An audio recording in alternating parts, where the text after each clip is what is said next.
V rámci aplikace Sociální agenda nabízíme nový modul Opatrovník, který umožňuje vést přehledným způsobem údaje pro výkon nebo kontrolu opatrovníka stanoveného soudem. Modul také nabízí obdobnou možnost vedení údajů v případě, kdy je obec ustanovena zvláštním příjemcem. Klientem je vždy opatrovaný, ke kterému vedeme základní identifikační údaje. Následně se volí forma fyzická osoba ustanovená soudem, právnická osoba, obec nebo zvláštní příjemce.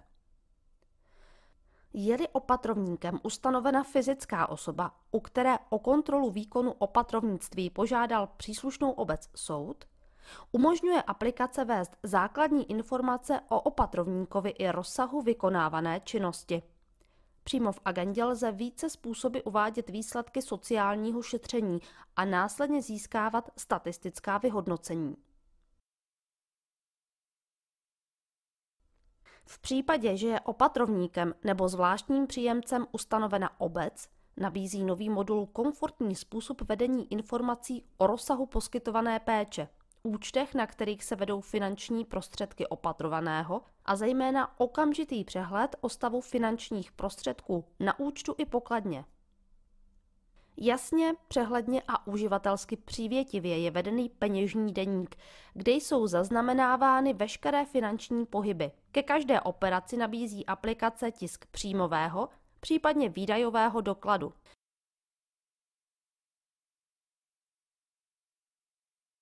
Jednotlivé položky může uživatel velmi snadno filtrovat dle období anebo typu.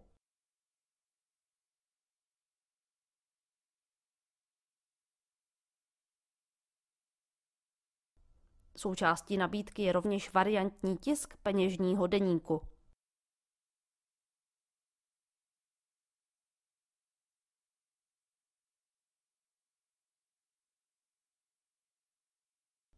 Pravidelné finanční operace je možné připravit a jednoduchým stisknutím příslušného pole do peněžního deníku vepsat. Platba se pak automaticky připraví pro následující období.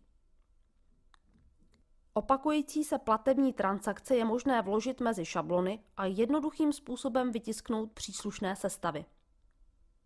Obdobně jako u kontrolní činnosti i při vlastním výkonu opatrovnické agendy nebo je-li obec ustanovena zvláštním příjemcem, nabízí aplikace možnost zaznamenat veškeré dokumenty, jako jsou dopisy, žádosti, hlavičkové doklady, případně záznam o sociálním šetření. Nabízený modul usnadní, zjednoduší a zejména zpřehlední činnosti obce v oblasti opatrovnictví a také v případě, kdy je obec ustanovena zvláštním příjemcem.